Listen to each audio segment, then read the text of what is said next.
5:04. We're calling the meeting to order. Aaron, would you like to call the roll?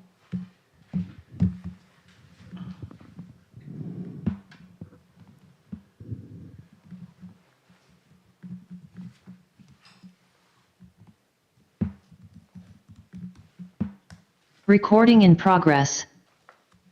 Student trustee Finsland? Yes. Trustee James? Yes. Trustee Morton? Yes. Trustee Schaefer? Here. Trustee Ohm? Here. Trustee Griffin? Here.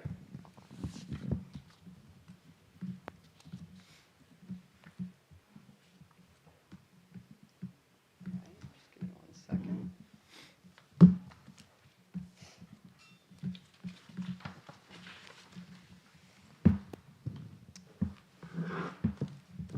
All right, we do not have anything to report out of closed session.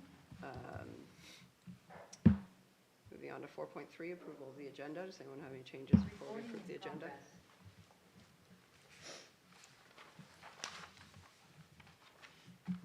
I'll move that we approve the agenda as printed. Second. Student trustee Finsland? Yes. Trustee James? Yes. Trustee Morton? Yes. Trustee Schaefer? Yes. Trustee Ohm? Yes. Trustee Griffin? Yes.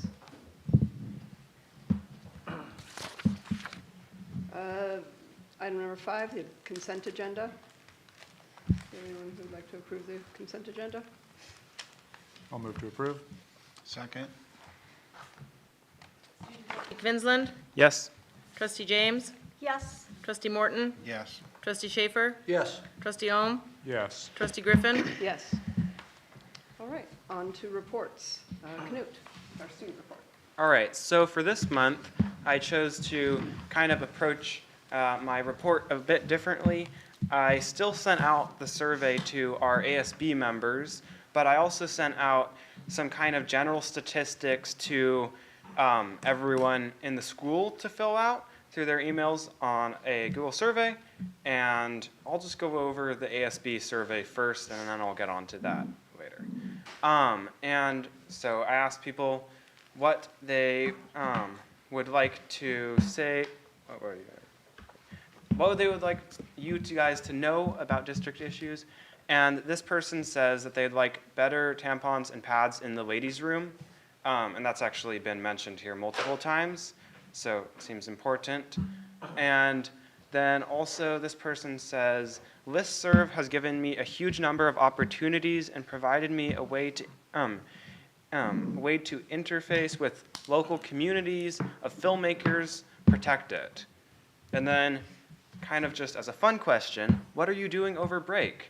This person says that they're going out of town. This person says skiing, pinball, visiting a friend. And then for the next question, I asked people if they could give me a little bit information about a club that they're in and how they're enjoying that. This person says, I'm in ASB and yoga club. Yoga club is a great way to start the morning. I like ASB because it gets my community service hours done. This person says, robotics. We are making a robot. This person says, writers club. Having ridiculous conversations that are actually very profound and socializing with people I wouldn't normally talk to. And then, of course, a report on sports. This person says, we are going to the second round of playoffs, baby. But I'm angry that there is no baseball team. Baseball is my favorite sport, and without a team, school is a lot less enjoyable for me. I'm missing it a lot. Because unfortunately, we didn't get enough people to sign up for the baseball team this year. Not enough commitment, so that didn't happen this year. And then this person says, basketball, girls varsity got a bye in first round of playoffs. We have a game Saturday, 2/17. And then I gave like kind of a general question kind of relating to the budget cuts because I didn't actually, when I put out this question, I didn't know what positions were getting cut. But I said, what classes do you feel are the most essential to your high school enrichment at the Mendocino High School? This person says, English and math. Culinary is great too, but I don't have that this year. All of Marshall's programs are great.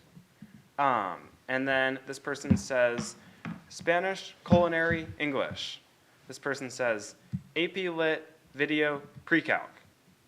So that gives you a little bit of an idea about that. And what was your favorite moment from the past month? This person says, this is a long response. My favorite moment this past month in school was accessing our office aid and maintenance department. That was a little tongue-in-cheek. But seriously, our office staff is what makes everything run. From subbing in classes, making clubs run, practically operating dual enrollment, etc.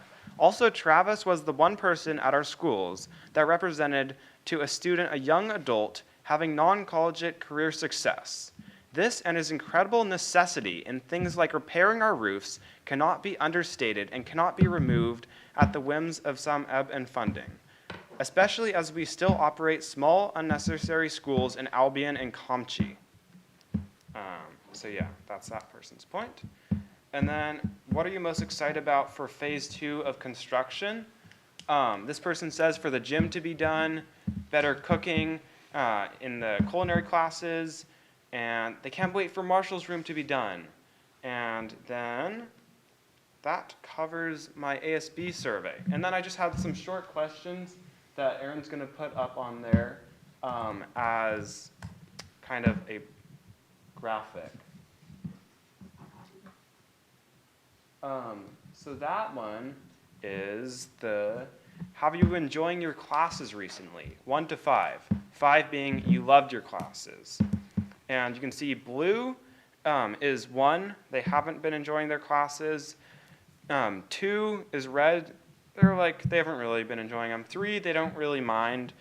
4, you can see they like their classes. 5, they love their classes, it's great. So I just found that as a little bit interesting, and you can see that there definitely is a majority for liking your classes at this school. So that is good. And then also the other graphic, please.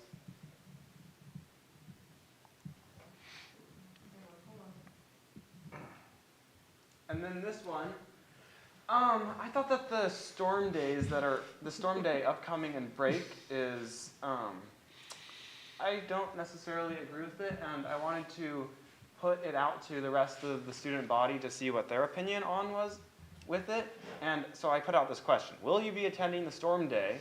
And you can see 35% of people, that's all we're going to have attendance, and 65% are not going to be attending the storm day as of the survey. So I think that says a little something. And then I have just a few more questions. So this general body, and these people all feel that their CTE classes are the most essential to their learning at the Mendocino High School, as well as the other people who said that their literature classes and their math classes are the most essential. And a favorite moment from the past month, I like working on my capstone project in woodshop. That is a good one. And that basically covers my report. Any questions? Great. Thanks so much, Knut, appreciate it. All right, we have Kim next.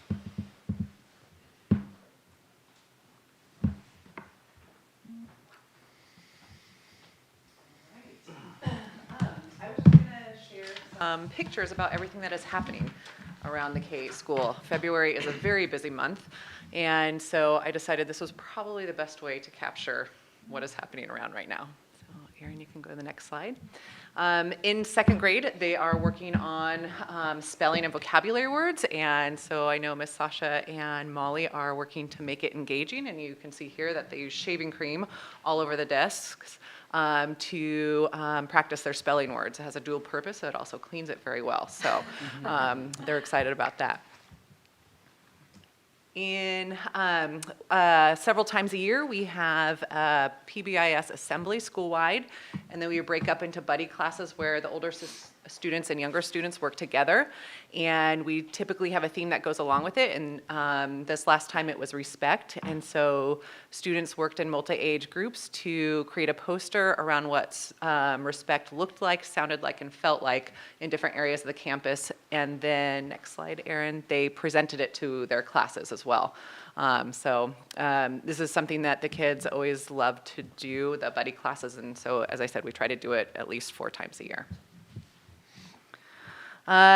During the holiday season, our TK students had a cookie making class, which they loved, as you can imagine.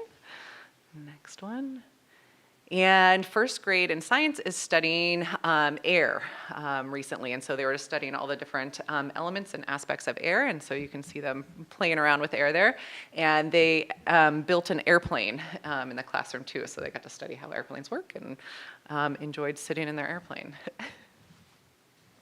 In 6th grade Spanish class, they had a supermercado where they got to buy different things, grocery items in the grocery store and use money, and had to work their way around the supermarket using Spanish words that they knew, that they learned. So. And then also in 6th grade, they are working on their mummy unit in history. And so they shaved soap bars to be able to mold them into their mummy structures. And so that's always an exciting activity for them. We also recently had the 100th day of school, which is a big deal at an elementary school level. Kindergarten and first grade classes spent the day counting lots of things, counting things to 100. Both kindergarten and first grade were asked to bring in 100 of something, so they got to share their 100 collections. They made a 100-day trail mix where they had to put 100 items out on a 100 board, and then they got to eat them. Stacking cups, and you can go to the next one. Erin, and this is the first grade class, had similar activities. So it's always an exciting day at the elementary school. One other thing to share is that today we had our annual Lunar New Year parade, and it was quite successful. It was touch and go on whether we were going to make it with the rain. And when I, at 9 o'clock, made the call, yes, we're going to go, everyone thought I was crazy because it was pouring down rain, and we ended up timing it perfectly that when we arrived, it was beautiful and sunny in town. We had Fort Bragg High School and Point Arena High School join us for the first time this year, so it was exciting to see them. So it was just a great community event. So that's all I have. Thanks, Kim. Appreciate it. All right, Jason. All right, I don't have too much. The Wellness Committee met for the first time this year. We have to meet every 2 years to look at our wellness policy, so that's going to be coming as an information-only policy in March. Some interesting ideas that were batted around at the meeting. Always good to hear from parents. The first series of LCAP workshops was just recently done. So it's LCAP season, so I'll be having community meetings and staff meetings and developing the new LCAP for the next 3 years. And then we're gonna look at Don's proposed contract later in the meeting, but the facilities committee has been busy. We've been meeting about the kind of leftover funds from phase 2 that we are projecting, and we've been talking about ways to use that money, whether it's replacing the gym roof, the comm school roof, the comm school bathrooms, the entrances, or the back entrance. And then we met with Terry, and I don't know his last name, from Little River Inn. He's the superintendent of the grounds there at Little River Inn, to come and meet us at our soccer field to give us advice on how to kind of choke out the weeds and keep it as a more playable, safe soccer field. So we did get some good advice. We're going to borrow some of his equipment, but the bottom line is that we're going to probably have to dump a lot of water on that field. So, but it's good to have clear direction like that. That's about it. How much is a lot of water? Well, they were saying, I think he was saying that he dumps about 40,000 gallons 3 times a week or something, I wanted to say. Kiva says that if we dump that amount of water, we're going to have a hard time recovering our tanks recovering, even though we're gonna, with our increased storage, that's gonna help. But we're gonna have to probably dump 40,000 gallons on it, probably at least 3 days a week in the dry season. So I don't know how that's gonna feel to the community, but So is that all the fields, or is that just that one soccer on field. one site? Yeah. Well, you know, one of the things we'll find out is what the, you know, the new pumps will sustain. Right. We're gonna have more pumps and more storage, so I think it's gonna help. Yeah, well, I mean, we're Obviously. going from 160,000 gallons to 600 and something thousand gallons of storage. You know, supposedly keeping $500,000 gallons of that in reserve for drought emergencies.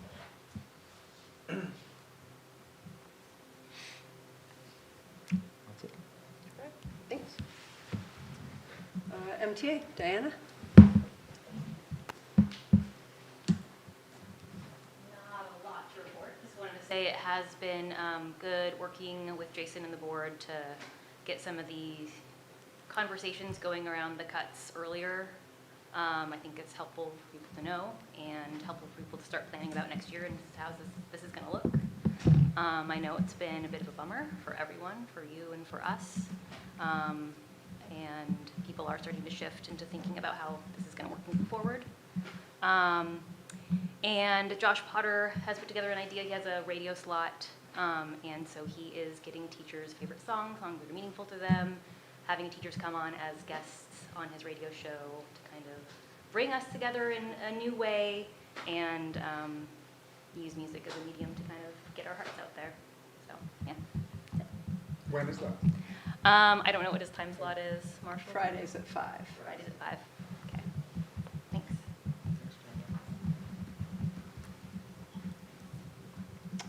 All right, do we have anyone from CMIS on? No. Doesn't look like it. Okay. Board trustee reports. Lisa, you have anything from? Nothing from me this month. Nothing. Mark? I'll pass. I don't have much. I went to the boys' basketball game last night, which was great. Their playoff game that they won, and they'll be heading to Antioch on Saturday for their second round playoff game. The girls' varsity high school team has a game this Saturday night at 7 at Fort Bragg High School. It's a home playoff game, and that should be fun. If all goes well, Steve Lundquist should hit to 1,000 career points in that game, which is pretty cool in 3 years. I don't think that's ever been done at this high school anyway. So I'm looking forward to that. All right, moving on. 8.1, is Don on Zoom?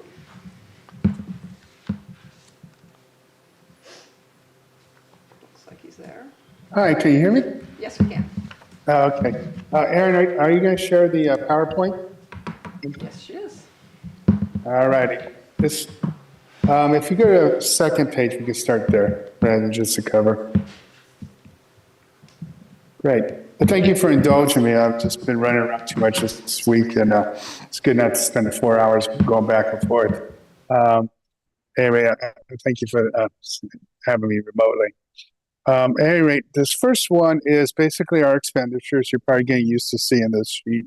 The net result of this is that we've expended about 50% of the budget, and we're about 50% done, at least from billing point of view, with the project. So we're just tracking fine in that respect.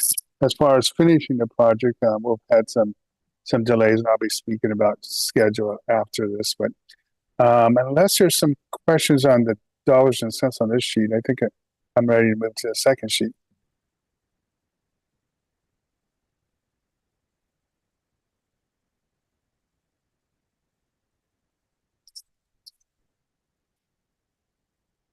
Great, thank you. As far as progress, the contractor has stocked and installed much of the drywall, particularly in the tech center.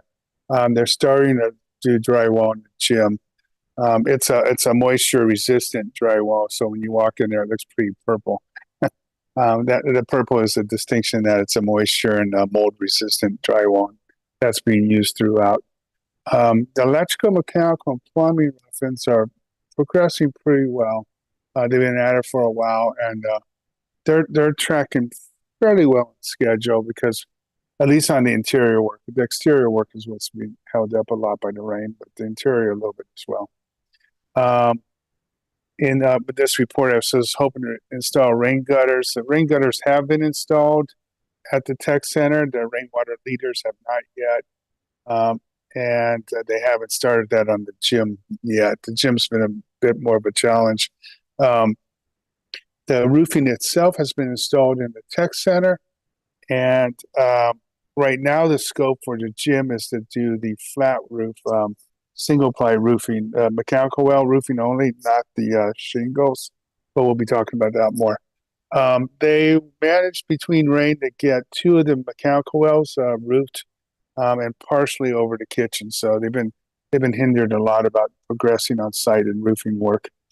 And that brings me to the potential issues. Now, weather continues to hamper the progress on the site. Like I said, largely it hampers exterior, but it also hampers the interior. As far as next steps, other than talking schedule, is been working with the facilities committee to come up with wanted adds to the phase 1. In particular, the thinking about replacing the entire roof rather than just the mechanical wells. And so we've asked the contractor to give us a cost proposal for that. And I'll compare that with some past roofing jobs and see if it's a good approach. From a schedule point of view and timing, it's probably better to incorporate within this Lathrop, the phase 2 contract. The alternative is to do a separate roofing contract later, but that just costs more time and probably a little bit more money that way too. So hopefully we'll get a positive number from him as far as a roofing proposal. Rattling on. Why don't we move to the next slide? Okay, this is schedule, and this schedule I have posted is their original schedule. They submitted a revised schedule yesterday, and I've got a chance to look at it, and I'll just speak of that a little bit. What they're projecting right now, because of delays, and primarily the delays are rain, that they are about 23 days behind on the tech center and 27 days behind on gym. The problem is every day it rains, it takes a day and a half to dry out. So they're losing 2 days or 3 days every time it rains. And what's been frustrating is it'll rain and start drying out and they get geared up to do something and then it'll rain again. They're back to square one. So we'll have some discussions with them when this rain tapers off to see if we could accelerate some stuff to capture back some of that time. But right now it's looking like mid-April completion rather than the March that we originally were hoping for. I want to move on. Unless there's questions, let's move on to the next couple of slides. Yeah, that's all schedule. And then change events. That's where we're adding scope, either because it's a hitting condition or we want to do it now that we feel like we have a little bit of budget. If you go to the next slide, it will total what the issues are. We're at a projected about 320,000, call it 321,000. Our goal is to keep it to 500,000 or less, and I think we're going to meet that. Our contingency is million and some change. So, no, I'm sorry, our contingency is about 700,000. So, our goal is to try to save some of that money for want to do's rather than need to do's. So that's where we are. We're tracking okay, but we're approaching our goal of holding it to 500,000. Yes.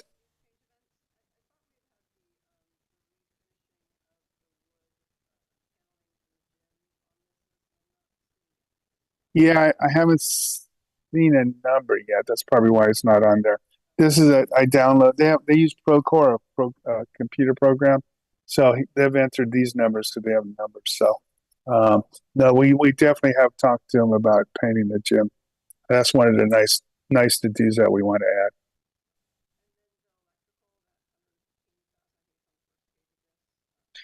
Yeah, if you recall, I think originally it was about, last month it was 150 perhaps. If, I was able to work with the subcontractor and the general contractor and bring it down substantially, but still, um, in their perspective, we've pretty much tripled the amount of work, electrical work after bid, to provide additional, data and electrical for the tech center primarily. So I feel good about it now. I wasn't feeling good about it, as you recall, last month when it was substantially more than that amount. And that was the biggest nut, I think. All righty, well, that brings us to end of the report. If you have any questions, I'm wide open. Any questions from anyone? So assuming more rain, it could be put off another month or 2 or 3, right? I want to say a month or two, but it could push it another, half a month or a month. Okay. It kind of depends on the weather, and if we have any opportunities to, make up some time one way or another. The other thing that's working against us is procurement. Nothing's particularly late, but a lot of them, some of the items were already designated as long lead items. So that's the other one that could work against us is, for whatever reason, some of the kitchen equipment has a really long lead item. Can't remember what the item was, but at any rate, there's a few things that could hold us up at the tail end. You said that you'd guarantee an end of May by the very latest date. That's what I heard, Don. Yeah. I was up on the hill and I was feeling pretty good about it. Then they give me this, but I'm still holding to it for now. That's what we're going to assume. Yeah. All right, thanks, Don. Any other questions for Don? Great. Appreciate I'll it. stick around for For the other. 8.2, yeah, Yeah. okay. So 8.2 is small projects, construction management, and architectural services agreement with Don. And so this is what we are sometimes calling phase 3, but it is to allow us to work additionally with Don on additional projects to use the funds left over from phases 1 and 2. That may or may not include the gym roof. The gym roof may be included in the current Lathrop contract. It will likely include some work on the comm school, as I think Jason alluded to, maybe some work in other areas as well. So it's an architectural services contract with Don to keep that work going. So is the goal to do as much as we can this summer? That's your goal. I know, that's why I'm asking, is my goal been incorporated into that discussion? It has been. In fact, we talked about that. Even if we were able to contract with someone now for the gym roof, they might not be able to get it done by the summer. They might already be booked out. So maybe by the winter, but it might have to go till next summer, depending on what it would do to the sports season. So it's still all sort of depends on who we get and what they can do. I mean, at this point, I hear that the focus of the comm school is on the bathroom and then the back entrance with the corrosion on the windows. And so what is the current analysis of what needs to be done and the timeline for doing it? On that building? Yeah. The back is in pretty poor shape in terms of the metal. I don't know if you're familiar with that, but it's a whole, I call it storefront, curved, and it's rusted to the point that it's caused some spalling, fracturing in the concrete. There's some leaking, which suggests maybe it's rusted through in spots. So I think we're still in a discovery phase. If you were to incorporate it into a bond project, it would probably be a full replacement of that whole portion of that building, but that would probably be to the tune of hundreds of thousands of dollars, I think. So I'm keeping my fingers crossed that we can be creative and come up with some repair work to it. I'm not sure if that will be able to happen or not. We still need to bring in experts to take a look at it and see how bad it is, to see how much It's it's going to incorporate investment's going to be. steel work, glazing work, concrete work. Glass block work Yeah, potentially. that'd be the glazing part. as well as maintenance. So it's not a big area, but a fairly complicated. Port Trophy's first little project there was a real gem. And But I mean, is there still a chance that we can get that and the common school bathroom work done this summer? Or are we giving up on that? I don't think so. Well, so another idea that we have and that we're gonna look into is, I think we can get more bang for the buck if we hire somebody. Actually make somebody a district employee for 1 year. And they would be an all-around handy person that could be doing the gym locker rooms, that could be doing the comm school bathrooms, and potentially some work on that entrance, but probably not. But we think that that would be better, potentially a more cost-effective use of those. So you could hire someone who has contracting skills and, Contracting skills or just general construction. Yeah, skills. contracting and construction. Yeah. I think that's a great option if that person answers an ad. so do you have a time frame for? I think Jason's working on We a just job met. description. Yeah, we just met yesterday, so Don and I are gonna work on the job description and the scope of work to be done. And I think we have plenty of work to keep busy all year. So how does that impact our next item, which is Don's proposed contract? I mean, that if we have an employee doing it, then that seems to be, we're not paying Don to do Correct. and oversee the same thing, right? Right, so it would allow us to only use Don for the things we need Don for. Right. Yeah, but the contract doesn't require him to do all those things. No, right. It's just I- a possible scope yeah. of work. Yeah. Yeah, his is listed, I'm sure you read, as a simple percentage fee schedule for his work. And there's an anticipated scope listed, but I think that's not yet finalized. Right, so I mean, our goal in terms of hiring an employee is to do as much as we can on a routine maintenance basis if we're not involving DSA or any other agency that would need to Yeah. approve plans or go through all that. Yeah, that it's kind of- primarily maintenance and cosmetic repairs. And things. that Don would be involved when we needed to have drawings and things approved by DSA to get through that process. Or Yeah. to put out to bids. Right. To outside contractors or, a roofer or. Right. Yeah, I think that's right.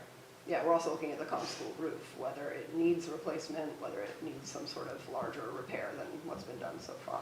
Uh-huh. So we're investigating that further as well. So are you getting somebody in to analyze that, or how is that determination going to be made? We haven't fully gone there. I think we did our maintenance in-house, did some maintenance work. I think Don was gonna look at a replacement cost and then kind of go backwards from there and see if that's something we even want to consider. I mean, doesn't the PAC roof have some of the same issues as the comm school roof? You mean the gym, or PAC? No, the PAC. I don't know. Because they had that same kind of overhang and then there was debris Is flying that in the a gutters. Is that a metal roof also? Yeah, it's a metal roof. Oh. I don't think Yeah. so. It's comp, right? Yeah, I think that's a composition roof. Is it? I thought the gutters, The gutters do need some work. the The gutters definitely need some work. There's a few things that haven't made it onto our list that I've come up with that I think need to. We've talked about doing some work to the wood shop building. I think it's fairly cost, I don't think it's a large dollar amount. The PAC also has some rot and trim, and the gutters are in very bad shape. But no, the issue I think on the community school roof is a incompatible metal issue that caused decay in the bottom 10 inches. Unfortunately, with metal roofing, you can't replace the bottom 10 inches. You have to replace the whole run. If we can come up with a creative repair, it might get us through a while. It won't look like a little bit of a Frankenstein situation, but if it performs, I'm okay with that. It's something that has to be creatively done. There's there's not a procedure out there that you could bid it out. Exactly. If we could bring on an employee to do it, or possibly a local contractor, that's another thing that I've committed to, is seeing if I can find any local contractors that might be interested in working for us. We've had a hard time in the past finding very many. And we have I was given the list of who is already on it, and it's very short. So, again, you can ask, but who knows? We'll get anyone. I think there's quite a few unknowns still, and like I said, utilizing Dawn for any bid work, any work that has to go through DSA is the idea. And then if we can do anything in-house or locally, we could save those costs. And right now, we're prioritizing the gym roof and those exterior comm school repairs, because they're both the ones that are letting water inside buildings at the moment. So can we expect a monthly report Sure. on progress on this? Certainly. For sure. Thank you. And we could include it in the other month, the bond, as separately. But I mean, the idea is to try to do it the most cost-effective way possibly. So doing it in-house with maybe a little advisory from me. And then the second tier is just me acting as a CM and not the architect, and helping get the stuff out contractually. And then the third level would be the full-blown, do the drawings, get through DSA, and it all kind of depends on what scope is defined, and if we could finesse finesse it being in exceptions that don't have to go to DSA or under thresholds with DSA.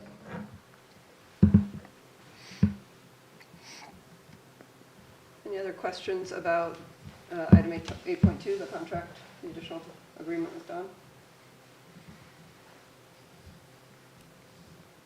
Anyone like to move to approve it? I move we approve the small projects construction, et cetera. I second. Thank you. Student trustee Kvinzland, Yes. trustee James, Yes. trustee Morton, Yes. trustee Schaefer, Yes. trustee Ohm, Yes. trustee Griffin. Yes.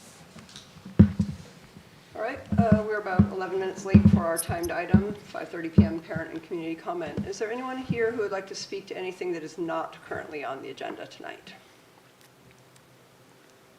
Anyone online who has a public comment on items not on the agenda? Okay, thank you, Erin. 8.3, LCAP mid-year review. Jason. Thank you. Thanks, Thanks, Don. Don. Thanks, Dawn. All right. Bye-bye. Bye. All right. Okay, so first of all, this is very exciting. This is the first time that we've had community members come for the LCAP presentation. So, honored to have you.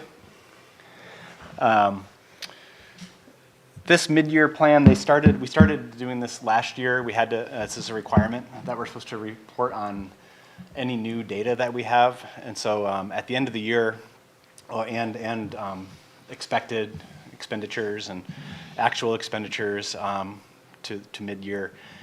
And a lot of the times when the year ends, we don't have suspension rates and the test scores ready. So these are just an update. So you can see that under the 22-23 LCAP data, that's what was in there when you approved it in June. And then here's the mid-year. In case anything has changed, some of these are going to be exactly the same. So I'm just going to kind of speed through here a little bit. But we did see 12 out of 14 EL students showing improvement on the LPAC assessment. Those that did not were only just a few points off. So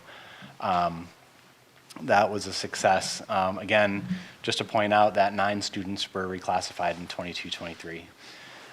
As you know, the EL teacher, that is a position that we are eliminating next year. This was, we hired the EL teacher with COVID money that was specifically for learning recovery and exactly this kind of thing. And so this is the last year of that money.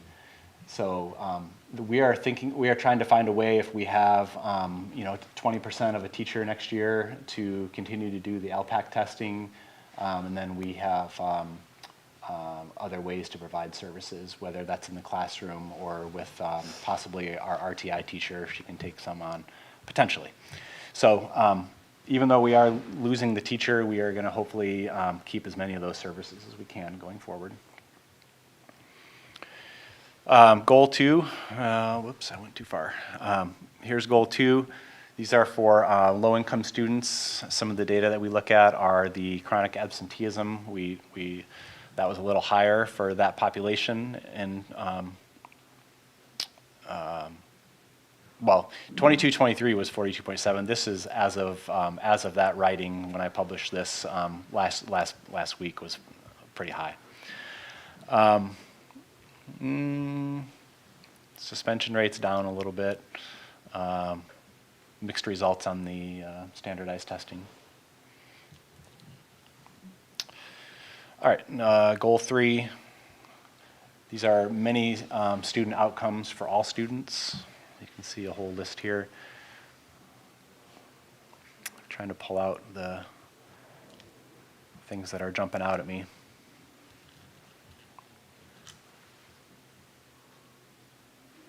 Halfway through the year, we don't have the writing assessments for the K-8 yet. They did complete one, or I think one, as of this time. Students participating in work-based internships, those will probably go up as we move into the spring.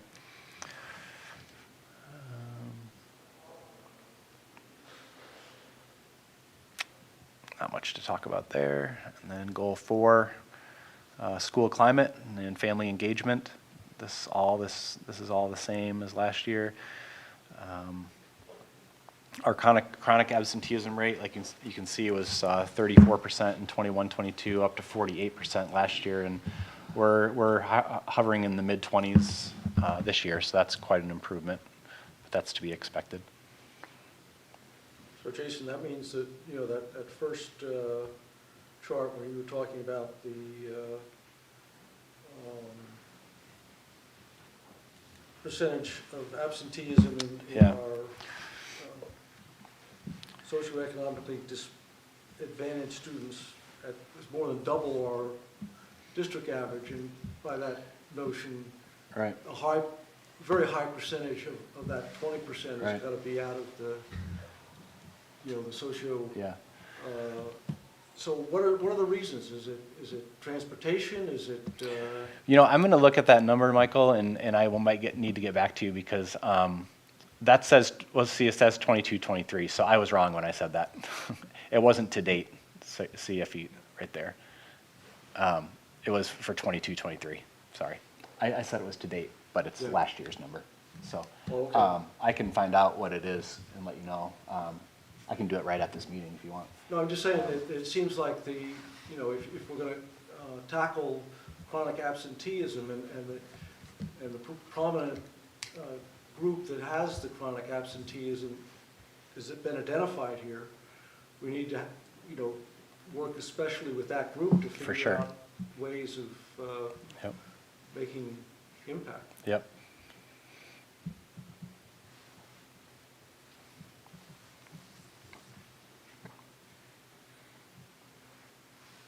And that's one of the main reasons why we have our a social worker. And I know that she is making an impact in that area. How much does illness affect the chronic absenteeism? Oh, quite a bit. That's one of the main drivers, is that if you're out for 10 days of the school year, you are, no, not 10, 18 days. You're chronically absent. So the more you're sick, the better chance. Mm-hmm.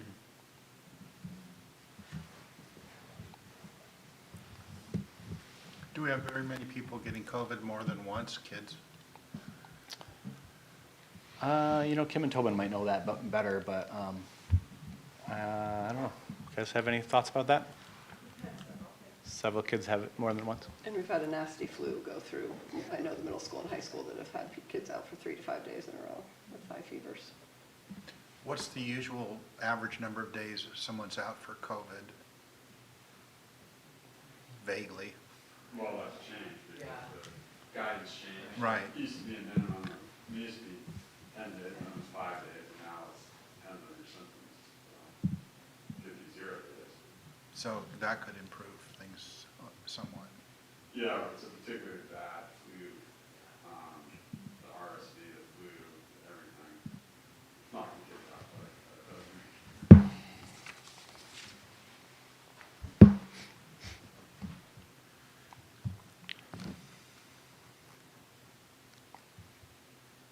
So in terms of an illness, you know, even if you did, you know, dedicated independent study for that thing, you wouldn't cure the chronic absenteeism, right? yeah, I mean, it has to be a 5-day, you know, so a kid can miss 4 days and they don't qualify for that. And then sometimes it's, you know, no one are coming back, so it's all retroactive, which is hard to sometimes to get that picture. We try definitely to do that and clear some of it, but don't get all of it.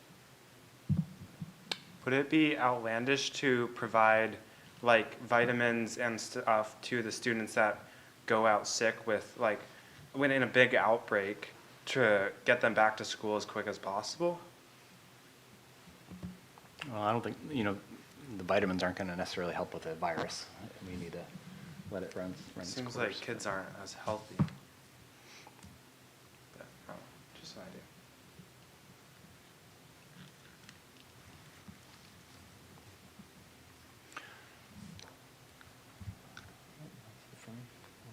Other questions? Any other questions about the LCAT?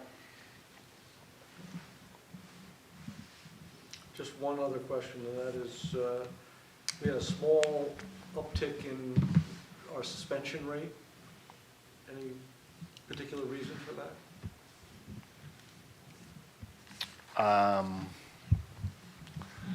Let me look at it. I took it off the screen here. Going from 4.1 to 4.2%. Where are you? What page? Page before the last one, I guess? Okay. Yeah, or maybe the last one's hard to tell for breaks. Let's see, page 8. Looks like a small uptick at the K-8, but lower at the high school. All right, yeah, I was looking at the K-8 one. I mean, historically, it's been over 5%. So I still think that's pretty low. But no, I have no reason for it. I think vaping. What? Vaping, most likely. I don't know.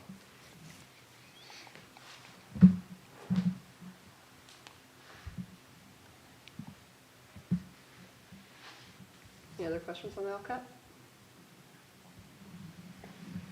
Okay, moving on to item 8.4, the consideration of various leave requests.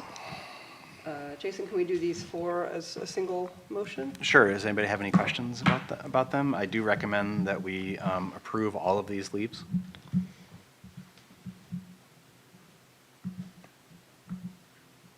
I'll move that we approve all the leave requests. Second? Student trustee Vincent, Yes. trustee James, Yes. trustee Morton, Yes. trustee Schaefer, Yes. trustee Ohm, Yes. trustee Griffin. Yes. All right, item 8.5, 24-25 staff reductions. On this item, we essentially wanted to share the planned reductions that we will be voting on next month with, I know that the staff has been given this information, and the people affected have been given the information ahead of time, so that anyone who would like can share their views with us, and we can discuss and take that into account as needed. Jason, do you have anything you want to add to that? I don't really have anything to add. Anyone on the board have anything they want to say on the planned reductions?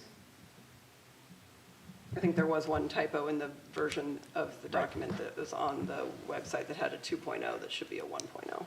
Yeah. One of the FTEs is just it's a single position, not two positions. Are there any members of the public who would like to speak on this item?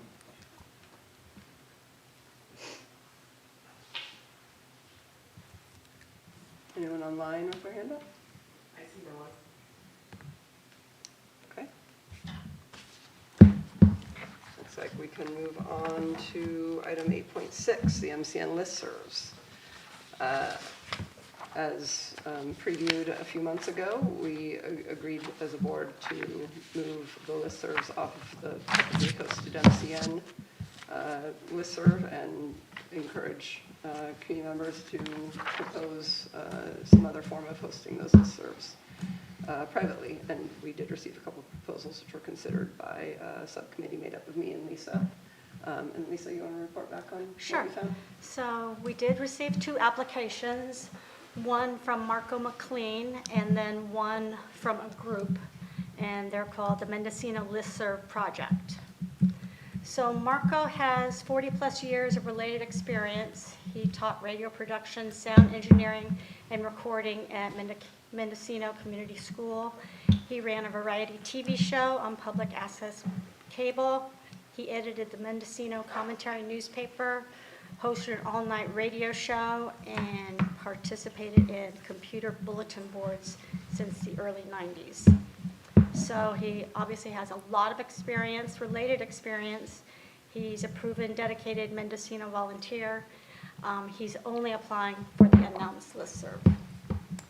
And then the second group, the Mendocino Listserv Project, that's made up of 6 individuals.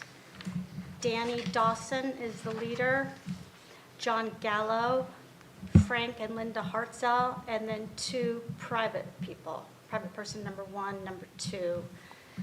Danny is a Mendocino Coast resident for 50-plus years, active in the schools, in music programs, her children attended the local schools. She's very active on listserv and a staunch supporter of free speech. We have John Gallo in that group, grew up in Elk. He moved his family here in 2014. He volunteers in several capacities throughout Mendocino and seeks a vibrant listserv.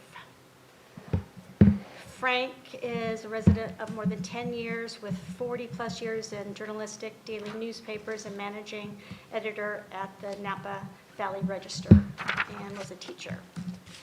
Linda Hartzell, a resident of more than 10 years, was a corporate executive with GE and other corporations, currently works full or part-time at a local store and does caregiving. They both believe in public engagement, are local lores, and believe in positivity. They're members of a local church and Lions Club. Private person number 1 offers technical support, 3 decades in IT. They are a privacy rights advocate with moderating experience who seeks to ensure open and free exchange of ideas. And private person number 2 is a 20-plus year resident, has experience moderating other listservs, community organizing, and fundraising, and seeks to honor free speech and kindness. They're also applying for both the announce and the discussion listserv. Just say that again. They're applying for both the announce and the discussion listserv. That the group of 6? Yes. Marco's only applying for He the is discussion? Announce. announce, right.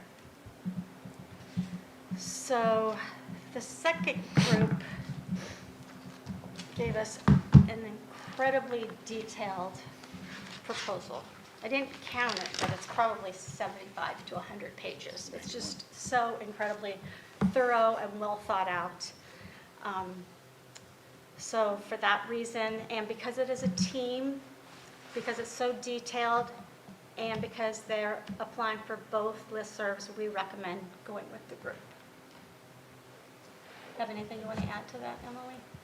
Yeah, I would just add that I thought that the group led by Danny Dawson was really thoughtful and thorough in their thoughts around moderation while maintaining free speech. I appreciated their balancing of those 2 things. The fact they reached out to the listserv and asked their opinions on how they wanted the listserv That's right, they did to a be survey, moderated and yeah. used that feedback to create their terms of, proposed terms of service and rules, I thought was really impressive and, again, thoughtful. And they're much more thoughtful about a lot of these issues than I have been, in fact. And, they seem to have the technical expertise as well and understanding of how these things work among that group. And there would be a group of moderators who would be making decisions, so it wouldn't just be one person, which I appreciated. Yeah, so for all those reasons, I also support the listserv project group. Yep. So just for the board's knowledge, I did ask Rob for his input, and he just, he didn't have any issues with Marco's request, but for the other group, he wanted to make it very clear that the use of an email address that contains terms that include MCN, admin, list admin, webmaster, postmaster, those kinds of things should not be used. And so we would need to work with the group to change one of their email addresses that they want to use. Also, he says that it should be clear that the proposed terms of service are governed by the MCN terms of service, and that MCN terms of service take precedence over their terms of service. He did have some concerns about the compromise beacon section. He's noting that if the group wants to place a beacon in their header or footer in plain text, that would be fine, but no executable code would be allowed, and no server access shall be provided to place code or tracking methods on the MCN server. So he just wants to make sure that group is aware of that. And then logs should only be provided upon written request and only under reasonable circumstances, and a subpoena may be required as per terms of service if it goes beyond technical. So he has just those 4 concerns, but otherwise he didn't see anything else. Very four easily met concerns. Yeah, I think the goal here would be to agree in principle to this concept and then let Rob work with the group to figure out the details and Right. how it's going to actually get executed. Sure. And work with you to do that. I mean, that's sort of what my vision would be. It's not, Yeah, I just wanted him to take a look at the Yeah, I appreciate technical that. things. okay, any board members have any comments before we open things up to public comment? Can we get a copy of their, is it too ungainly to? The main. Everything item- is on the website. Oh, it is? I think It's in not the the appendices, board packet, okay. because the appendices were in a zip file. Oh, So I don't think the appendices were included. They are. Are they now? Are they all Okay, up there? fine, no problem. It should be 8 point. You're right, there's 91 pages there. You're right, yeah. 8.6. Yeah, it's 8.6 for the Got it. online, so it is all there. Pardon me.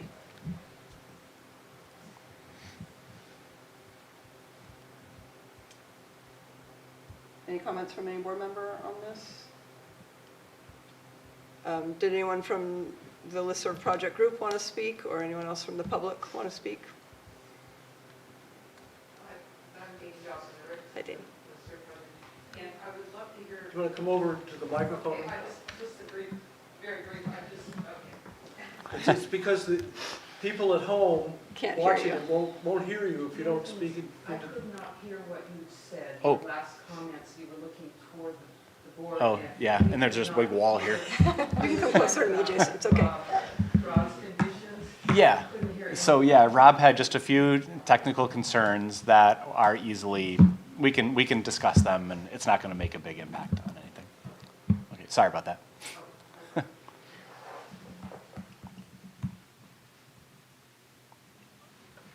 Anyone else from the public want to speak to either of the proposals? It sounds like, obviously Lisa and I are in favor of approving of the Mendocino listserv project proposal. And I think we would, our view is to go ahead and approve that tonight if possible, and then let Jason work with them and with Rob to execute it. Is there a time frame that we want? We could put a time frame on it, but I don't think we have to. Okay, just whenever we get done, okay. Please. Hi, I'm Frank Hartzell. I'm go through the mic. Great, thanks, Frank. Uh-oh, I'm gonna break it. I'm Frank Hartzell. Can you make that? Yeah, thank you, sir. He knows how to operate that. Board member that can do it. Yeah, exactly. I'm Frank Hartzell with the project. I Don't worry just, about being that close to it. oh, too close? No, it's fine. Well, it'll pick up. They'll adjust the mic over there. Okay. I'm with the listserv project also, and we just want to thank MCN for what they did in creating this. They were a national pioneer in the days it happened.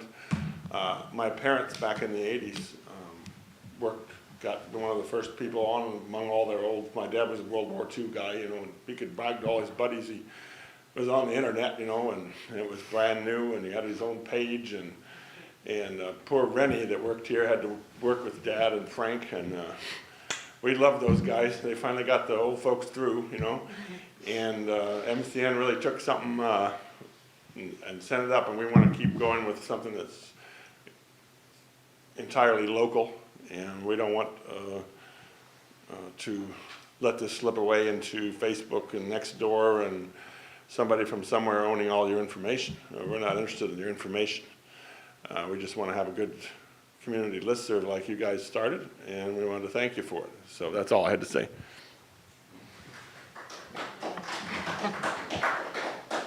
Thank you, Frank. And I want to thank everybody, both Marco and the group from the Listserv Project, for stepping forward and offering to take these over, because I also do think it's an important community resource, and I'm really glad we have a great group of citizens who are happy to do that and willing to take it on. So, anyone else have anything they want to say?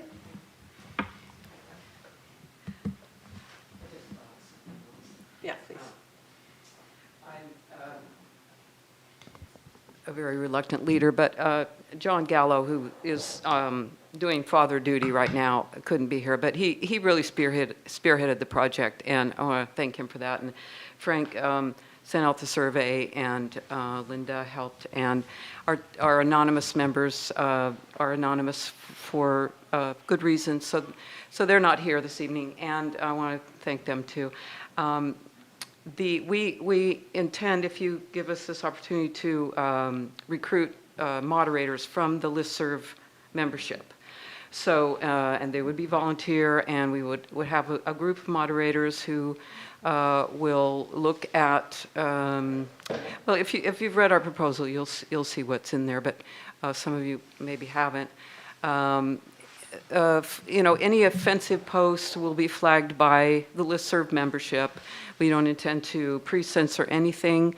We just want to keep the harassment and bullying off of the listserv, so that it's a safe space for everyone to communicate, and in a respectful way. And the listserv is such a community builder that we really feel like it's important. And I echo Frank in thanking you for keeping it going. It's a very valuable community resource, and that's why we want to take it on and take it into the future. So thank you. So before we go, I've got a question. Sure. And you know, when you look at say the posts of last month, Mm-hmm. what percentage of those posts do you think would be eliminated under your you know, auspices? Our criteria. It's really a very small number of offenders, and I've noticed that since this process has been going on, I think there's been an uptick in you know, spatting, online fighting, and arguing. I don't know if that's to be testing the system or what, but I would think not more than a few percent. It's really just a small minority of people, less than a handful of people. Everyone else has been polite and respectful. So out of the hundreds of thousands of emails per day, with the announce and the discussion lists, very few, really very few per day, if any. Well, hopefully the people who have been the offenders will stop offending if they know that they can be suspended or eliminated from the listserv. They'll just stop the behavior, and that's what we would hope, that we wouldn't have to suspend anyone or take any kind of disciplinary action. So I don't know if that answers your question. I mean, I guess it's the answer I'm going to get. I mean, I think that there's certainly, let me see, how would I want to phrase this? Our most frequent contributors Mm-hmm. seem to be among the more virulent people that you could accuse of abuse. Mm-hmm. So that, you know, that, I don't know what that means, you know, whether it'll be like you say, in which case, you know, they will moderate their tone to stay on the listserv, or whether the listserv will suddenly have a lot less posts on it because Mm-hmm. no one wants to follow the rules. And eventually, they'll be, eliminated. Mhm.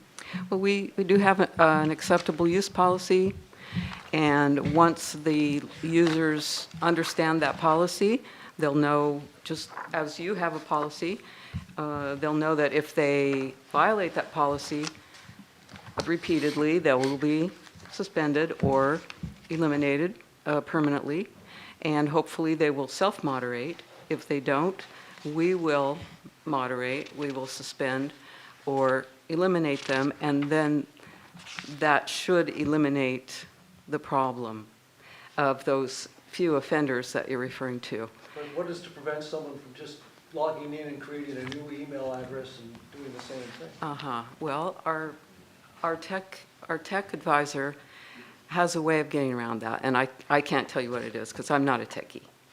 But You anticipate that might be an issue? we have anticipated that, Right. and yeah. I personally can't do it. I am not a techie. But yes, I believe there's a way. Maybe, Frank, do you know anything about that? How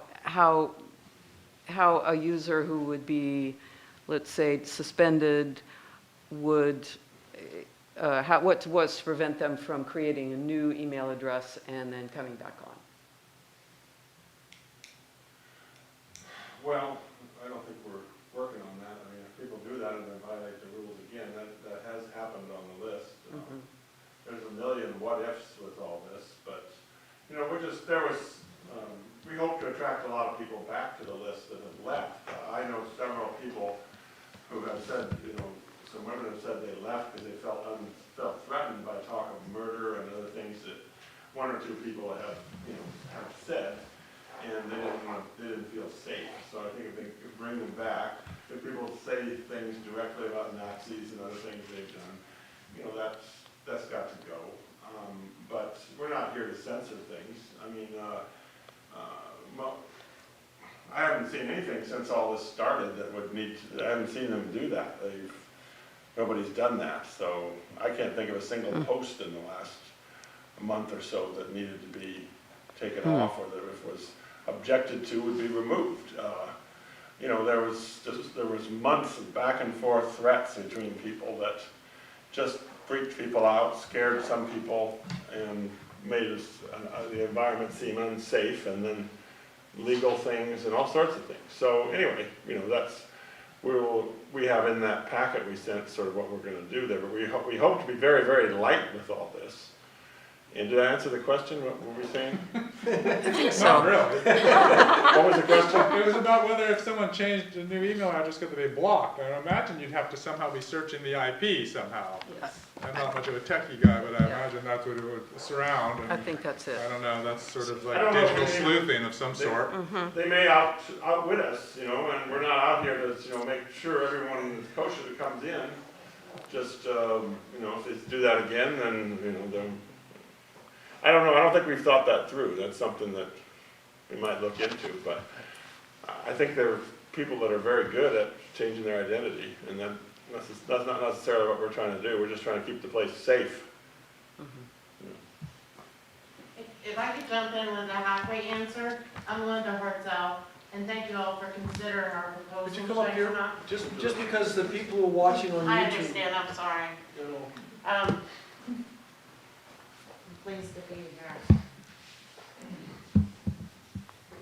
Tall guy's been at the microphone. We have a 4-foot rule at my house. I'm 4 foot and below, he's 4 foot and above, so. I hear what you're saying, and I wish I could tell you how many meetings we've had in the past month and a half, 2, 3, sometimes 4 a week in Zoom and in person, trying to work out all these details. You've laid some beautiful framework for us. And what if someone makes another email? They'll have another email. The thing about being the kind of person who's abusing a system is if you come at us in another name, you're probably going to abuse the system again. And you'll be flagged and moderated appropriately. I was in corporate recruiting for almost 30 years, and I love the part when I hear Frank talk about attracting people back. The frameworks of Nextdoor and Facebook, we're not here to rag on them, but we've got a beautiful thing in the listserv. It's a sharing Mendocino, Fort Bragg, alive thing, and I think with just a little tweak on our part and maybe some encouragement from journalists and beautiful writers who are involved in this and leaders. Danny says she's a reluctant leader, but she's a darn good one. We can make it a safe space, make it an open communication, moderate it lightly. You know, you ask for percentages of how many people we take off. How could we possibly know that? When we do take it over and we start moderating a little bit, we'll probably be better able to answer that question. I also think it's a very small amount. When you look at the communication that's happening in the listserv, very, very little of it is abusive or attacking. And we don't want to take out anybody's ability for free speech. We don't want anyone to attack anyone in any manner. It's 2024 and we've moved past that, so. We'll come back to you with some percentages if you like, and we're all very excited to be a part of it. It's been a great group of people to work with, and I think in moving forward we can help do some good things and keep it be a live entity. You all have created something that's wonderful, unique as our community is. Thank you. Thank you.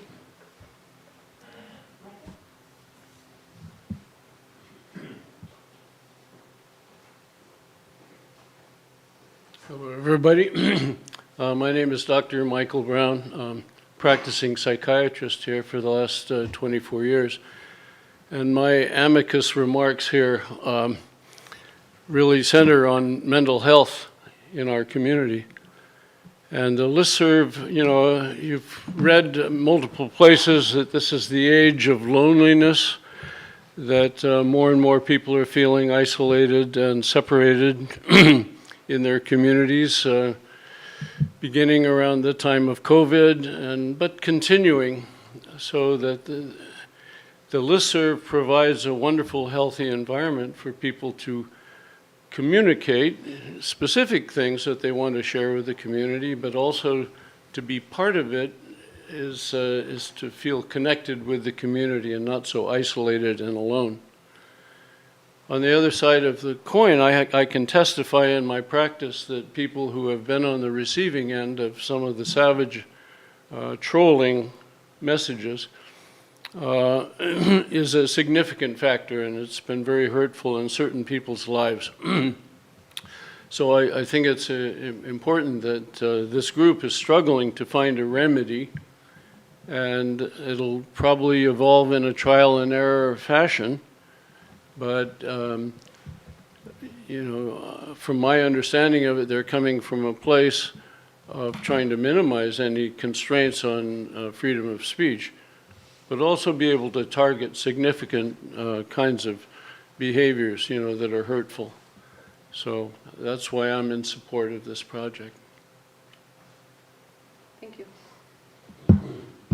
And Michael, I think your question is actually answered on page 63 of the 91 pages. In item 8.6b, it's a slide entitled Moderation, Circumnavigation, Mitigation.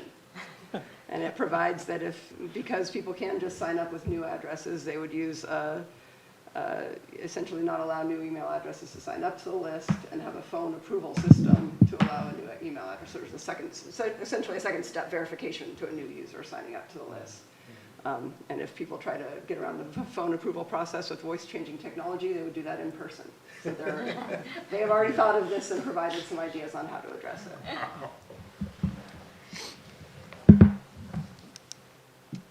Yes?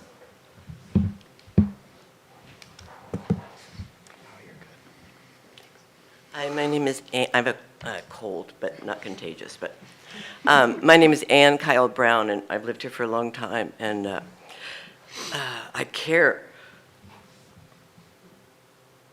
so much about this listserv. And to the point where when the toxicity began, I thought, what happens, you know, if it's folded because of this? Who wants this hassle? Certainly a public body. So I just care. So anyway, so I started talking to Rob, and I started a listserv called Breathe, which you may or may not be aware of, and it's been around for a few years now. And the whole purpose for founding it was so that if it all fell down, people had some place to go to talk to each other until they figured it out. But you're all putting it out as an invitation meant that the community obviously has been able to respond and create that instead of being without it and having to stumble. So I wanted to say that. And the other thing I wanted to say is that I'm one of the people that used to be on the listserv all the time. And I got so, what's the word, you know? Like so much hateful stuff directed at me for literally trying to do some good things. So I'm one of the ones that only goes on if I have tires to sell or I'm looking for a handyman. You know, I don't go on to talk about things like I once did. So I'm just thinking that the issue of maybe it'll all just atrophy, that is not going to happen. There are people who are really wanting to be back on, and they're terrified. New people come to town and go, is that who you people are? I mean, this is a service that's underutilized. So I just wanted to say that. Thank you. Thank you. Is there anyone else, either here in person or on the Zoom, who would like to say anything? We have two folks on Zoom. David Gurney.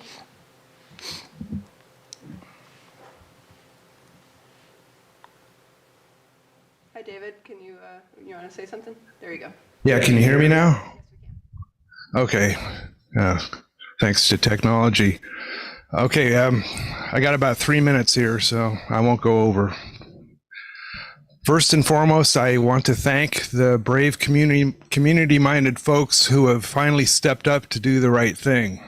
I wish them only good luck and success in healing and restoring our listservs. Looking back, I think it's been about a year since I first came before you to bring up the need for moderation on your lists. This was after I somehow became the target of some serious libel, defamation, false allegations, and even threats by someone on the MCN lists, platforms that reached between 500 and 2,500 people on the North Coast. This harassment was regular, repetitive, and unrelenting on a weekly, sometimes daily basis for a period of over several years. Even during a 3-year period, I had a restraining order on this person. In fact, I was just threatened a few days ago on your lists of a pending lawsuit by this guy for libel, all delivered to a couple thousand people courtesy of your unmoderated listserv. I know this is an over-the-top situation, but obviously, when there are absolutely no rules on the playground, bullies can and will take control. But to change gears, I need to make a correction on item 8.6b, the private listserv proposal dated January 29th. On page 2, it says, quote, challenges to the listservs. It states, quote, users have continued to exchange frequent insults, public ridicule, allegations of crimes, as well as various direct and indirect threats. As a result of these exchanges, complaints and threats of lawsuits against the district were made for not providing moderation, unquote. That statement is false. As far as I know, no one has threatened to sue the district for lack of moderation. In fact, the exact opposite is true. Your board has expressed fears of being sued because of moderation by someone claiming First Amendment violations for being moderated. The only legal action I've considered is trying to enforce a Freedom of Information request to release the findings of our legal counsel on the laws regarding public forum moderation. The superintendent has refused to divulge this information despite several legitimate requests. In case the irony of this saga has escaped everyone, the district has expressed fears of getting sued for First Amendment violations by the same people who would use the list for libel, threats, hate speech, and harassment. In other words, the perpetrators of the bullying and harassment are the same ones the district is apparently most afraid of getting sued by, to the point of bailing on the listservs entirely. Think about it. Can it get any more ridiculously ironic? I don't think so. Obviously, this is not the outcome I would have preferred. I still think the lists and freedom of speech would best be protected by a public entity, but maybe a school district just doesn't measure up, especially without the spine to stand up for what's right. As it is, I just want to give my thanks and support to the good folks who have privately come forward to usher in the next phase of this very valuable community asset. And thank you, and if you have any questions, I'm here. Thank you, David. Looks like John Gallo has his John hand up as Gallo. well. Go for it, John. All right, great. Can you hear me? All right, wonderful. Well, I was able to join via Zoom at least, and I would like to first start by thanking the school district for starting this great listserv, 27 years ago, or whether or not it was the district or MCN, but it's just been such a great resource, and also for not just folding it when things started to get rough, and realizing, hey, this is not school district. We're having to deal with budget cuts and all that. So thank you for being really deliberate and patient about this process. We're really grateful. And thank you to the formation board that has coalesced around our proposal. It's been great to work with all of you, and thank you so much to Danny Dawson for stepping up to lead us going forward. Yeah, like Linda said, you're a great leader, Danny. So thank you. And so I have a few comments and points. One, I'll try and respond to a couple of the questions that were asked, little clarifications, and also kind of reiterate the importance of these lists and encourage everybody listening and watching, and all of you on the board, to really think about this and to really consider supporting it. If the lists are given to us, it's going to be a community effort to take it to the next level. And so we are going to be looking for another board member at least, and moderators, and who knows what other ways, and any ideas that people have, any dreams, we're going to want to hear them. And so to add further, just maybe fuel to that is I feel like for all the reasons stated before, the lists are important, but they're also really important for a common goal that pretty much everybody on the Mendocino coast has, which is our resilience and our sustainability. And our resilience is the ability to bounce back when an impact happens, and to be able to respond to it effectively. And having this communication channel here locally that we can rely on could be really, really vitally important for various scenarios. And so I think that's really can't be understated. And its potential in really bringing us together is great. And some people might kind of scoff at it, saying, "Oh, 1990s technology, how quaint." But the ability, the fact that it can work on dial-up, when the internet's down, it needs to be tested, but that could be super cool. And also the ability to link it with a web portal and bring it to this century. Not only is that a potential out there, but it's been shown so eloquently by mendo.org. What a great mirror site, and that has so much potential. So I think this is really an exciting project. So I encourage everybody to get involved in some sort of way, and to verify and to answer a couple questions that were said before, and just to make sure that there's not a misconception out there. I think it was Michael that asked, what percentage of the posts in the last month would have not occurred according to our new moderation policies. Actually, zero. All of them would still get posted. It's what happens after they're posted. And so we're not pre-censoring. We're not putting anything through a filter like some of these other tech platforms do. And we're not letting some rise to the top and some get buried. Every message that gets posted the same way. It's equal, instant and equally. It's what happens afterwards. If it's a really bad post, then that poster gets notified. The list says, no, hey, that post that so-and-so did last week, that violated XYZ term, and we go from there. So, I think that's a really important distinction. And yeah, I think that, and then as far as some of these other things, there were so many things that we talked about as far as what if, and we just kind of decided, you know what, that's all phase 2. Let's see what actually materializes and then address it and address it then, as opposed to trying to start off the bat, worrying about all the what ifs, and it's kind of ironic that was actually, a big what if was a topic today. And we decided, we're just going to see, let's not worry about the what ifs. So I think that's pretty much my major comments. Again, thank you so much to the formation board, and thank you all to everybody keeping this moving forward. So thank you. To answer it, whether John or one of the other people here, how transparent will you be about this process? In other words, will you announce every time a post was challenged and then what your action was? I get Danny's nodding yes. So is that something that will be sent out as a post, or will there be a conjunct website that challenge posts will be posted on and the action taken? I can answer that accurately because, as we've said,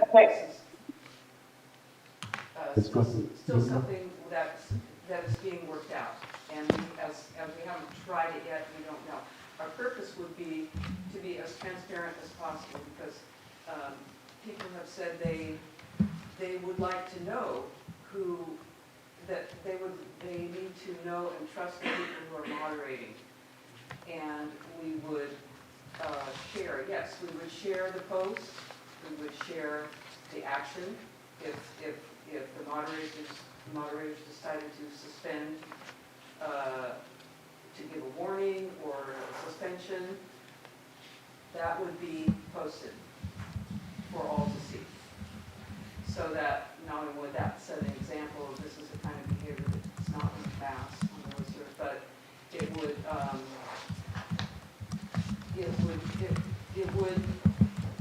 it would show our processes, our thought processes, our working processes. We want to be as transparent as possible to get, because we need the community to trust us, basically, and the only way to do that is to be transparent. But as far as the nuts and bolts, I'm not sure. Frank, do you have any? John might have a good thing, but yes, we intend to, I think John's still here. we intend to have everything transparent. That we would certainly, if something was, we don't know the technical aspects of it, but we'd like to work it out so that if somebody is flagged, then that can be posted that this was flagged and this was our decision. I don't know what else we could do, but anything we can do to be transparent, that's our intention. And we would build in an appeal process so that if a person felt they were being unfairly disciplined, or that our action was unfair, they would appeal, they would be able to appeal that. So we really don't want to control what is going on the listserv. We just want to keep it respectful, polite, civil, so that people can safely communicate, express themselves. However that ends up being, we have to find out. We have to put it in the hopper and see how it goes a little bit. So I have some experience from Breed. When it first started, which I can't remember when it started, but a couple of years ago, I'm like the only moderator, so at first people, like we had 127 people jump on right away, and it's kind of stayed around there, grows and retreats. But toward the very beginning, someone made a post that was offensive to some people, and people just got, the listservees got fierce. And we didn't get on here to listen to any more of this, blah-da-da-da-da. And so there's a role for diplomacy in all this. I personally posted the poster who was offending people and said, you know, you've probably read the remarks on here. I don't know if you're aware that this listserv is about bringing the community together, not fighting and winning over various things. So you have many other platforms, Facebook, Nextdoor, the discussion list or announce list. So why come on to Breathe and do the same thing? You have enough airspace, and that person apologized. So I think that as bad as bullying is for like intimidating people, there is a much stronger force at work here, which is a community consciousness coming together. So I didn't moderate one person in 2 years, and there's been a lot of wide-ranging dialogue. So I think that the fact that this is going to be initiated by the community itself instead of us saying, oh, do we like that or not, I think is a really important aspect of that proposal. Okay, so thank you. Thank you. Can I comment? Yeah, of course. I appreciate what all of you have said this evening. Assuming we move forward with the committee recommendation, I trust that you all will do a fine job. That being said, I think we've made a massive mountain out of a molehill with all of this. I would like to wrap it up. I also appreciate Marco's application. I've known Marco for many years, and I think he has been a tireless supporter of free speech in radio and print and so many other ways for decades. And I think he also would do a fine job. Maybe he would moderate less. I wonder, hypothetically, I believe we got advice that we could actually moderate ourselves if people were being hateful and other things. And what everyone said is it's very few people, that we could have avoided all this and just told Rob to block a few people and we'd be done. And we could all just have our list as we, I think, are all intending to have it. So I encourage us to move on to a vote. Anyone like to make a motion? I don't want to cut anyone off that wants to speak, but I will. I can speak after a motion as well as before a motion. Yes, you can. I'm really impressed by the speakers tonight, and again, you know, this is a weird school district because it chose to become an internet service provider, and I think that was a good choice. And I know at times it's taken too much of our energy, but it's in many ways been incredibly healthy for this community, and the community has told us so over and over again. I'm the person who chose the name, as I've said before, and the part that was important to me was the word in the middle, community. And community in the sense that a healthy community makes a healthier school district. And so I'm just really impressed that a group has been able to get together and think about this so thoughtfully, where the school district, I don't care whether we could have done it or not, it would have continued to take energy that should be going to people who are 4 to 18 that are our main charge. So I would make the motion that we accept the subcommittee's recommendation for the group, and I also am thankful to Marco. But I would make a motion that we accept the group's application and move on.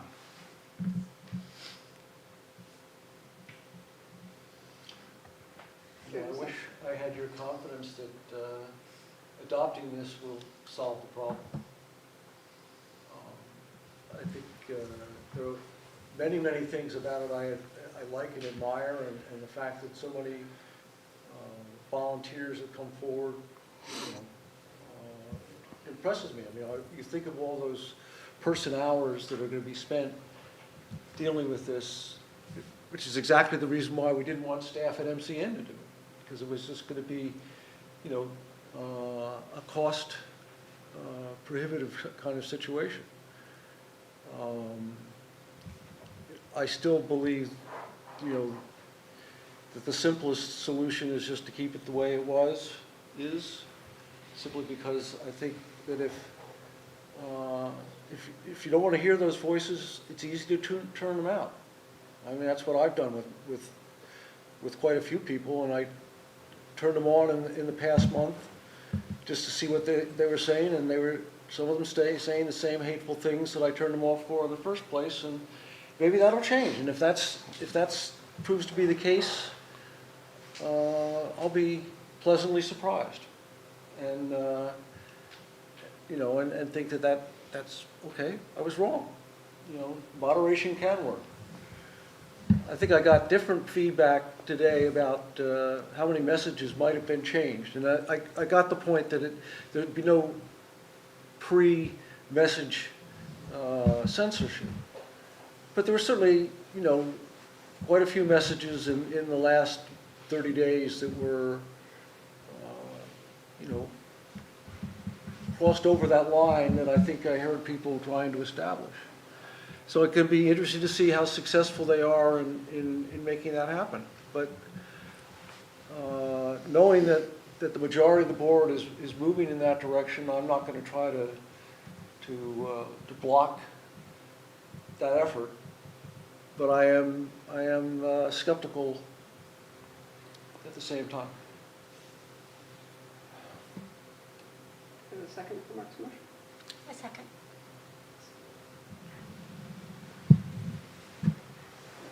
We have a motion and a second now. Student trustee Kinsland? Yes.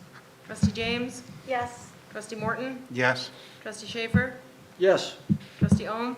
Yes. Trustee Griffin? Yes. So I know that it was approved, but we also are going to instruct them to work together with Rob about some of the Details. Yeah, I think we so, can okay. defer. And if you have any issues with that, feel free to come back to Lisa and I as the committee to help iron Yep. them out. But I think Got it. we don't need to deal with that as a board. Yep. Defer to you. And like I get clarification, does this mean the listserv will not end up on the board agenda ever again? Only if we're lucky, Tobin. Only if we're lucky. Yeah, that's our goal. Item 8.7. This is our first readings. We've already looked at these policies, correct? And we don't Yep. approve them until next month. So Right. this is like the second time we. Yep, so this First is, reading, second time through. Yep. Thank you all. Appreciate it. Can I ask a question on 8.7.2? Yeah. And that is, how does the new policy differ from our current practice? Well, so the first of all, it's law. So we are changing it to match the law, which states that really the big change is the exemption from district established graduation requirements. So if a student enters 9th grade and they are eligible to take the alternate assessment, and they are completing their state standards aligned coursework with their modifications in their IEP, then they can receive a diploma. And in the past, it was very district specific about the graduation and competency standards for those students, and they were not able to get a diploma. And so this allows them to get a diploma if they meet if they meet these guidelines.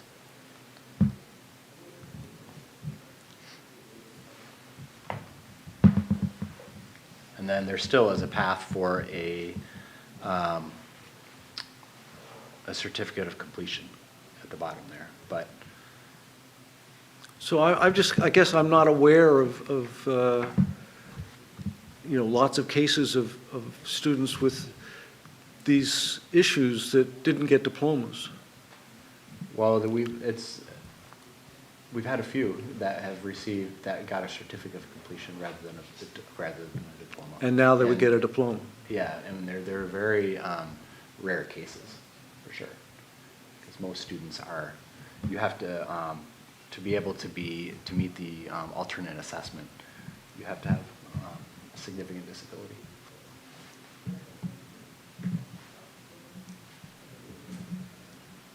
Okay, thanks.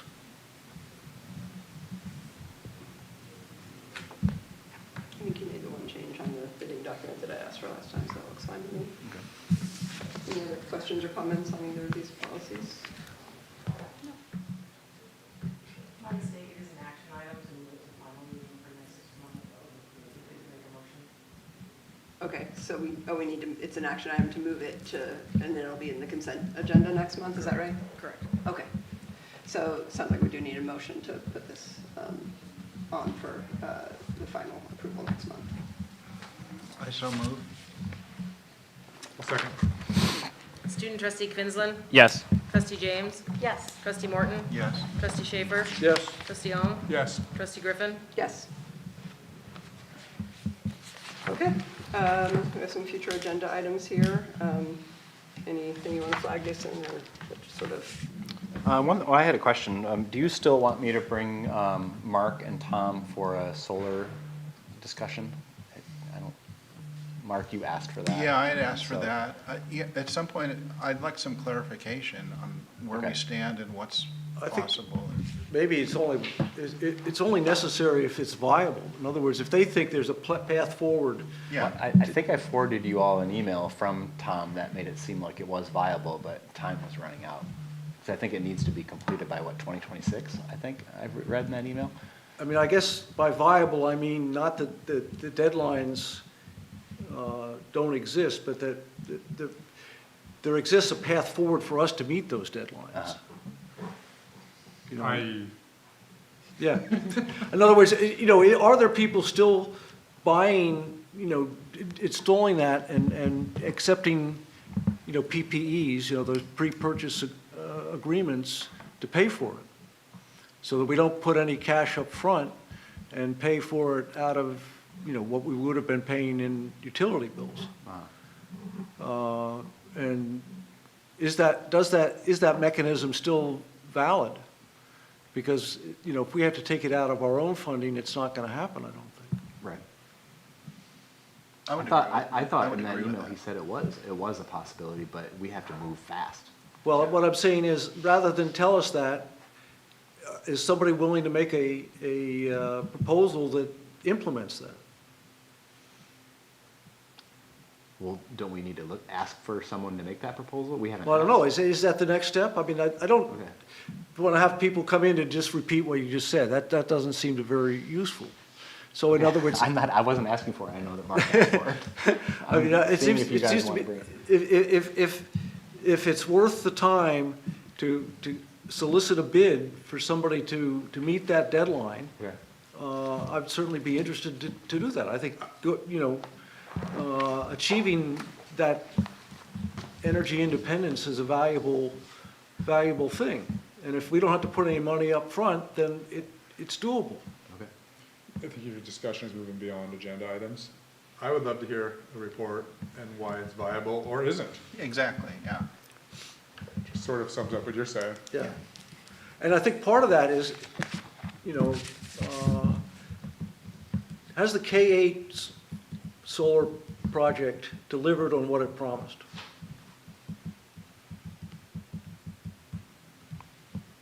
Is that another agenda item? I mean, I'm just saying, as a part of that same agenda item, I would like to know, do we have a good history that we could say, yes, we put, $1 million+ into the K8 solar panels, and we were projected to save this much money, and we've actually saved more or less, we're still on track to save the money that we said we were going to save. Okay. I mean, if we had much more optimal terms when we did that one, and we decided to pay for it all ourselves. And now we don't have that same luxury, I don't think. So, anyway.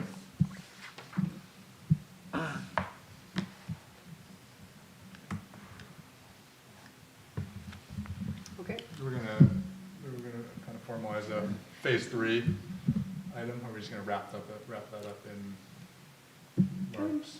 I think some of it goes beyond Dawn's work.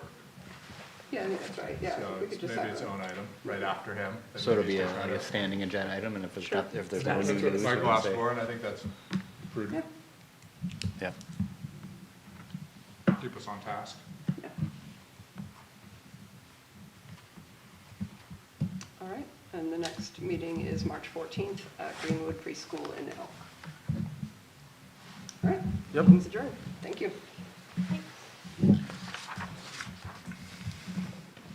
I may be